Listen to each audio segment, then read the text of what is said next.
11절까지의 말씀입니다. 사무엘하 2장 1절로 11절까지의 말씀입니다.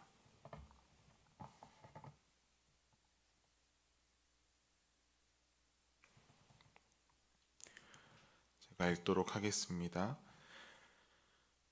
그 후에 다윗이 여호와께 여쭈어 아뢰되 내가 유다 한 성읍으로 올라가리이까 여호와께서 이르시되 올라가라. 다윗이 아뢰되 어디로 가리이까 이르시되 헤브론으로 갈지니라. 다윗이 그의 두 아내 이스라엘 여인 아히노암과 갈멜 사람 나발의 아내였던 아비가일을 데리고 그리로 올라갈 때에 또 자기와 함께한 추종자들과 그들의 가족들을 다윗이 다 데리고 올라가서 헤브론 각 성읍에 살게 하니라. 유다 사람들이 와서 거기서 다윗에게 기름을 부어 유다족 속의 왕으로 삼았더라. 어떤 사람이 다윗에게 말하여 이르되 사울을 장사한 사람은 길르앗 야베스 사람들이니이다 하매 다윗이 길르앗 야베스 사람들에게 전령들을 보내 그들에게 이르되 너희가 너희 주 사울에게 이처럼 은혜를 베풀어 그를 장사하였으니 여호와께 복을 받을지어다. 너희가 이 일을 하였으니 이제 여호와께서 은혜와 진리로 너희에게 베푸시기를 원하고 나도 이 선한 일을 너희에게 갚으리니 이제 너희는 손을 강하게 하고 담대히 할지어다. 너희 주 사울이 죽었고 또 유다 족속이 내게 기름을 부어 그들의 왕으로 삼았음이니라 하니라.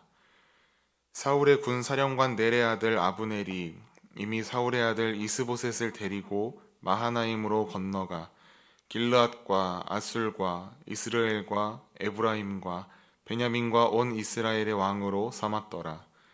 사울의 아들 이스보셋이 이스라엘 왕이 될 때에 나이가 40세이며 2해 동안 왕위에 있느니라.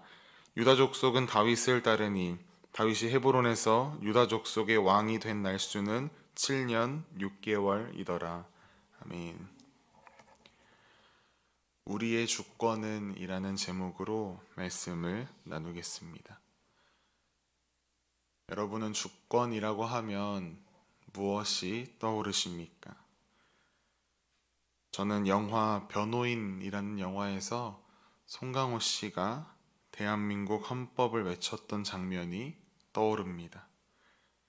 대한민국의 주권은 국민에게 있고 모든 권력은 국민으로부터 나온다. 우리나라 대한민국은 민주주의 국가이기 때문에 국가의 주인은 국민입니다. 그렇다면 여러분의 삶의 주권은 누구에게 있습니까? 사울과 요나단이 죽고 다윗은 그들을 위해 진심으로 슬퍼했습니다. 그리고 그 뒤에 다윗은 곧바로 하나님께 자신이 유다 성읍으로 올라가야 하는지를 여쭙습니다. 하나님의 대답은 오케이, 올라가라 였습니다. 그래서 다시 여쭙니다. 어디로 가리이까?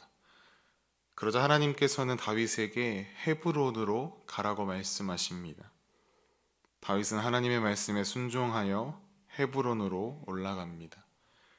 그리고 그곳에서 다윗은 유다 사람들에게 기름 부음을 받고 유다 족속, 그들의 왕으로 추대받습니다. 사울이 죽으면 이스라엘에 평안이 찾아올 줄 알았습니다. 그러나 그렇지 않았습니다. 사울이 후계자를 지명하지 않고 죽었으니 당연히 정치적 세력가들은 자신의 입지를 확고하게 하기 위해서 발빠르게 움직였습니다. 사울의 군 사령관 넬의 아들 아브넬은 사울의 아들 이스보셋을 데리고 급하게 마하나임으로 가서 그곳에서 이스보셋을 이스라엘의 왕으로 세웁니다. 사울의 통치 아래에서 유지되던 통일 이스라엘이 두동강 나버렸습니다. 사울이 죽고 난 뒤에 다윗은 내가 하나님의 기름을 부음을 받았으니 당연히 내가 사울의 뒤를 이어 그의 후계자가 될 것이다 라고 생각하거나 행동하지 않았습니다. 다윗은 지금까지 하던 대로 최선을 다해 하나님의 인도하심을 묻고 구합니다. 하나님께서 기름 부어 왕으로 세우신 사울의 목숨을 자기 손으로 해하지 않았던 것처럼 다윗은 사울의 장례를 치른 야베스 사람들을 처단하지 않습니다. 오히려 사울에게 은혜를 베푼 점에 대해 칭찬하고 그들을 포용합니다. 어떻게 계속해서 다윗은 이러한 행동들을 할 수 있었을까요? 오늘 본문에는 사무엘서 곳곳에서 드러나는 사무엘의 핵심 주제가 마찬가지로 드러나고 있습니다. 그것은 바로 사무엘상 2장에 등장하는 한나의 기도에서 매우 분명하게 정리한 여호와의 주권입니다. 죽이기도 하시고 살리기도 하시는 여호와 하나님의 주권 말입니다. 이 여호와의 주권은 사무엘서에서 아주 뚜렷하게 나타납니다. 레위 사람이 아닌 사무엘이 제사장이 되었던 것도 여호와의 주권으로 말미암은 일이었습니다.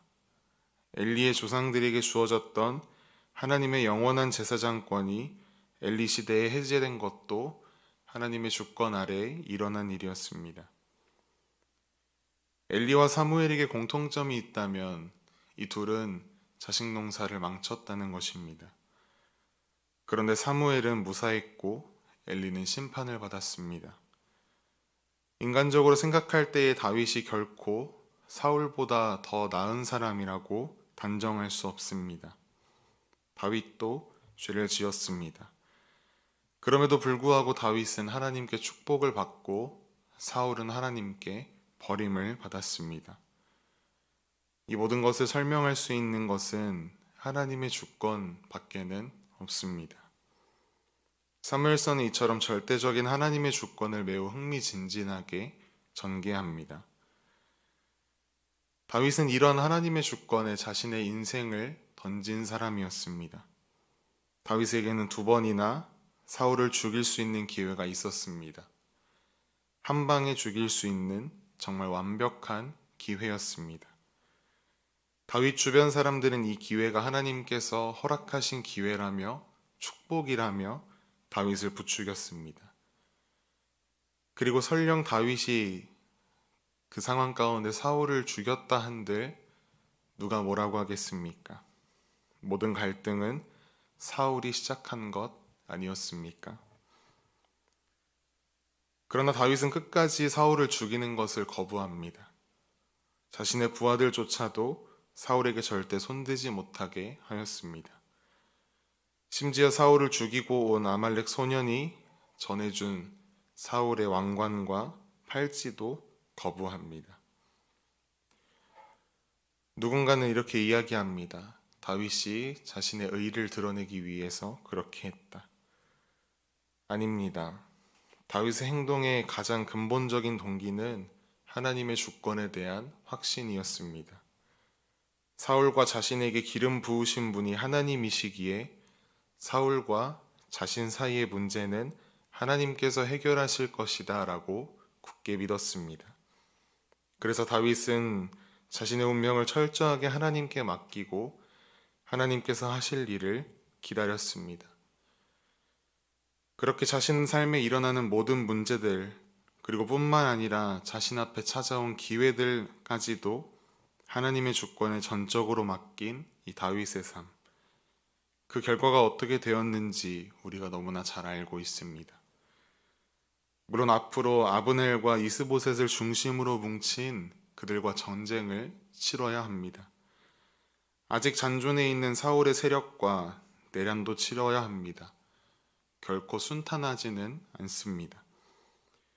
인간의 시각으로 바라보았을 때에 유다 족속보다 아브넬과 이스보셋이 통치하는 땅과 사람이 더 넓고 많고 커 보입니다. 그러나 그 결국은 하나님께서 다윗을 대적하는 권력들을 무너뜨리시고 다윗을 이스라엘 통일왕국의 왕으로 세워가십니다. 사랑하는 여러분께 다시 질문 드립니다. 여러분의 삶의 주권은 누구에게 있습니까? 사울처럼 여전히 하나님의 주권을 인정하지 않고 버팅기고 있지는 않으십니까? 아브넬처럼 내 힘으로 무언가 이루려고 하지는 않고 계십니까? 하나님의 주권을 인정하십시다. 하나님은 그럴 만한 분이 되십니다. 우리 하나님은 실수가 없으시고 신실하신 분이시기 때문입니다. 그렇게 우리가 취해야 하는 자세는 다윗과 같이 하나님의 주권에 모든 것을 맡겨드리고 하나님께서 하실 일을 기대하며 겸손히 하나님의 뜻을 구하고 하나님의 말씀에 순종하며 나아가는 것입니다. 이러한 삶으로 나아가지 않으시겠습니까? 다윗과 같이 하나님의 주권을 인정하는 자가 누리는 평안과 형통의 축복, 우리의 삶에서도 마음껏 누리는 은혜가 있기를 간절히 소망합니다.